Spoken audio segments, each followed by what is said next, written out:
And we are live. There we go. Hey guys, it's Ted Bogert with the Ted Show. Very excited to have Pamela Belitch on.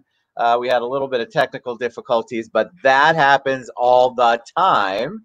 But that's okay. She's here now. We're going to talk about how youth theater or youth theater for social change. I love this topic. We're going to talk about her right to be seen initiative platform, I'll say. She's also a hostess with the mostess on AfterBuzz. She's got a lot going on. Welcome to the show, Pamela. Thank you for having me. I'm excited to be here. I'm excited. You have such a great presence on social media, and you are doing some amazing things. But before we get into that, let's let the audience know a little bit about you. So give us a little bit of origin story on you. So, starting with now, going backwards. So, my name is Pamela Belitch. I'm 28 years old. I founded a company called Right to Be Seen, which is a youth theater for youths who want to express themselves in a creative way, but maybe have not always had the best chances of having that outlet to kind of understand what they're going through emotionally. Because I grew up probably in a normal, dysfunctional family, nothing too dramatic, but I never really had a lot of understanding of how to express myself verbally. But I always had that communication when it came through picking up a pen, when it came through going onto a stage or behind a microphone. So I grew up in love with performance art. I grew up songwriting. I was playing piano lessons. I had been in honor chorus and all county band and drama club through high school. And then in college, I became a theater major. My parents had decided pick a school in state, and I didn't know what I wanted to do besides theater. So I became a theater major at UCF, and I wasn't sure what I wanted to do with it career-wise, but I knew that I had thought that it was really cool getting into this concept called devising, which means basically you have a ground floor, starting from ground zero. You don't have a script, you don't have a plot, you don't have a cast, and then you just get it all together yourself and you create the production. And we base it on our own experiences and our own bodies and whatever we see going on in the world around us. So I loved doing that. And I wasn't sure how I wanted to break into it. But when I got into my senior year, I found something called Theater for Social Change. So there's a beautiful woman named Sybil St. Clair. She still teaches that course in the University of Central Florida. Is that at UCF? Through UCF, yes, sir. And what it taught me was you start with improvisation and just getting open up to getting out of your own headspace and getting that camaraderie with others and understanding that it's okay to express all the quirks of who you really are. That kind of externally growing up, you start to, if you were me at least, fall back into, if you have that personality of, I'll put others first and my voice matters less, which is why I call my company Right to Be Seen, because through that communication, we start to see ourselves and then we can help to encourage others to also be expressive. So that's what it taught me. And then there's a process in that where we start with just our bodies and creating images where you don't need the words. And then it goes into playing back other people's stories. And then you create a forum. There's something called forum theater, where you create a forum, just a public discussion about how to change those issues that people may be struggling with, but through acting it out. So this was a very powerful process for me that I wanted to implement in my own life, and I wasn't sure how. And when I graduated, I found the Orlando Poetry Slam. And this was a community that... The Orlando what? The Orlando Poetry Slam. Gotcha. So Poetry Slam saves a lot of people's lives. It helped What is me... a poetry slam? So Poetry Slam is when you use the spoken word, creative writing, and poetry and performance art. You put it all together. And you're putting a poem onto the stage for a competition. It started out as a silly bar game in Chicago, and Chicago wasn't one of the founding things. It's certainly not the only thing that founded the Poetry Slam movement, but it started out as just this idea of the poetry becomes a way to grab an audience attention, and that became so much more than just about the poem. It became a way to activate political movements and social justice work through the open mic type of atmosphere. And I thought, this is social change. They might just not necessarily, there's a bunch of kids doing it. They might not necessarily call it. Did you do poetry yourself? Yes. Did you do okay, so was that your jam at the Poetry Slam? I mean, I know there's, tell them a little bit about how that is. You go up and you begin to recite something original, or can it be something of somebody else's work? How does it work? It has to be all original works, and you get judged from random audience members on a scale of 0 through 10. Completely arbitrary numbers. The point is just to grab the audience attention and to make them feel something. So for me, theater was a practice of, it's something that's beyond yourself. It's just that there's that camaraderie to it. It's the friends you make, but it's that community. It's being involved with something that's bigger than just you is what's always been for me.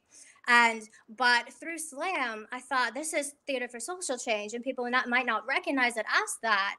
But now that I know both of these, now that I know my love for poetry slam and also for theater for social change, I wanted to combine that.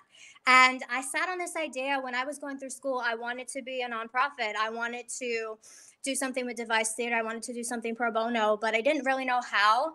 I sat on it for 5 years to start my own thing. But through Orlando Poetry Slam, I was in the competitions. I went through the Magdalene Slam team also, and DeLand. I came through to Southern Poetry Slam last year, which is a state regional competition. And then I was at the National Poetry Slam in Denver, Colorado with the Orlando Poetry Slam team. I started slamming in 2016, but I decided I wanted to combine these, and I actually met my first project team through Orlando Poetry Slam. So what we did was we took teenagers' 3-minute poetry slam pieces and we turned them into a full-length play. So that was back in January at the Tamukwa Arts Center. And so now I just want to re-implement that and just grow it stronger and just get more people involved. And it's just been a beautiful journey. So tell me about social change. So you've mentioned that several times as part of the show. What does social change mean? What are you talking about? Obviously, that's on it. It's timely because I think it's on everyone's mind right now, even though it should be all the time. It's super right there. We're all looking at it and trying to figure out how to help it. But define social change for them and some things maybe that people can do, in your opinion, if you've got a talent. You're obviously working for the social change and you want to get the youth involved. Give them some examples. So, social change through theater as a platform for me is just using the stage to express issues that you have going on in your society around you or things that you have going on inside of you. So, through my curriculums currently, I fuse improvisational activities with creative writing activities. And what I'm doing is I'm using prompts that will help us to get more oriented with what we're feeling on the inside to first be able to define ourselves and the issues that we're going through, and then to be able to express that outward, because it has to start from the inside out if we're going to impact our communities. And when we realize that inner strength, that inner confidence, and that we're able to communicate that, not only define what we want, but start to act on what we want. And then we do that through the theater platform by having those forums of kind of seeing other people's perspectives and how we can start to change the storyline. Then we can start to bring that into the communities. So one example, my last workshop that I did, we talked about our best and worst selves.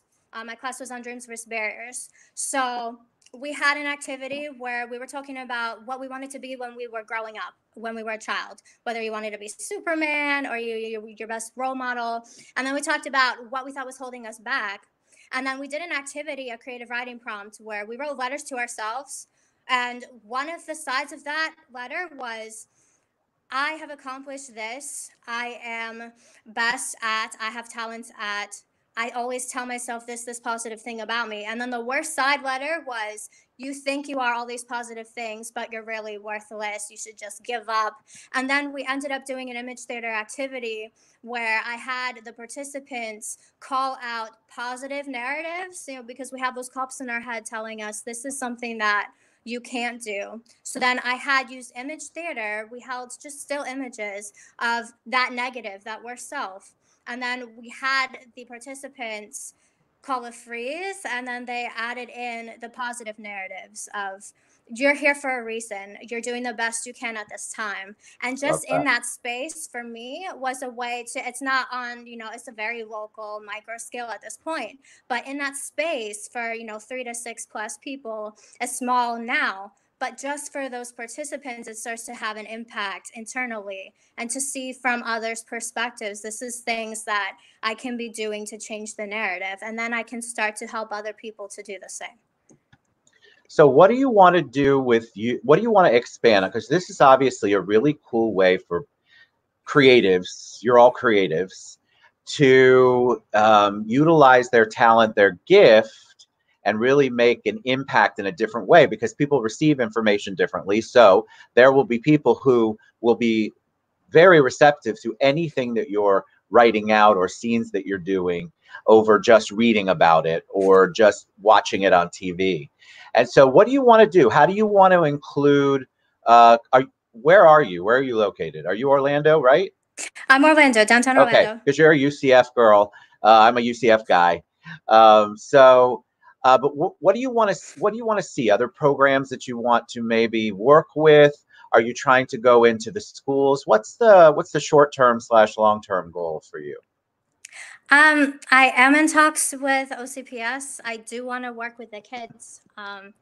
And it's minority groups. Our last kids that we worked with were aged 14 and 19. They were all coming from broken families of parents that, they were living with an aunt or a grandparent, or parents that were dealing with drug addiction, things like that, where they kind of have to learn to grow up into themselves and take care of themselves. And from a young age, they start to live trauma-informed lives. So I know that you can use the theater space to communicate those issues that other people who are older may not have ever communicated when they were going through the same thing. So for me, I want to use the stage and the stories that the kids are sharing to be able to encourage others to say, if they did it from the places they've been through and at that young of an age, then I can do it too. Then I can start to open up.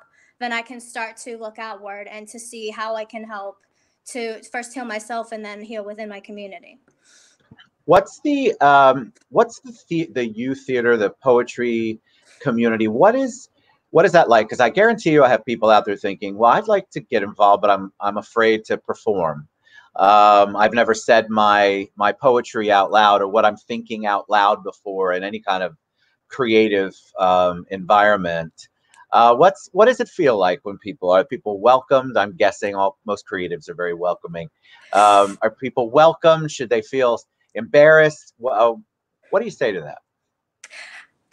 When I found Orlando Poetry Slam, and it changed hands a little bit when I started, it was called Safe Words, coming from that concept in theater of, and it's not just a concept from theater, but that concept of having a safe space, where we say safe space as a way to mean in this space, we can start to feel comfortable feeling uncomfortable with each other and being more intimate, kind of exposing those parts of ourselves that we might not have thought that other people's ever wanted to know about. So when I joined Safe Words, I was told, if someone ever tells you you can't do something, you just tell them, forget you, watch me.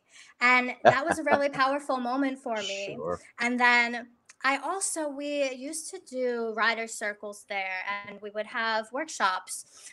There's a gentleman named Brett Ashman who, at the Milk Bar Lounge in downtown, he has hosted the Orlando Poetry Slam since 2015, I believe. So he's just always been there for the community. But so through his space, they were having writers' workshops, and at one of them, I had said, because we were talking about stage presence, and I said that I was scared that whenever I went up on stage, someone else was just like waiting for me to fail. Right. And because of those past negative experiences that some of us may go through growing up, those externals we start to internalize as, you're never going to make it, Right. So, for me, I was having in my head those voices of the people who were telling me, why are you here? You're not good enough. We don't want to hear you, whatever it is. But one of my friends had told me, like, in this space is where all those people, they don't exist anymore. So it's just always been and it's always been true. So it's just always been a very uplifting space to just come and just be who you are. So it's a way to fit in by standing out, which has always been what theater has been about for me. I love that. All right. So if somebody is watching or somebody thinks that somebody they know has talent, would want to get involved, what's the best way for them to reach out to you? To me. So you can reach me on Right to Be Seen on Facebook. Just search Right to Be Seen on Facebook. You can email me at pamelabelitch@gmail.com.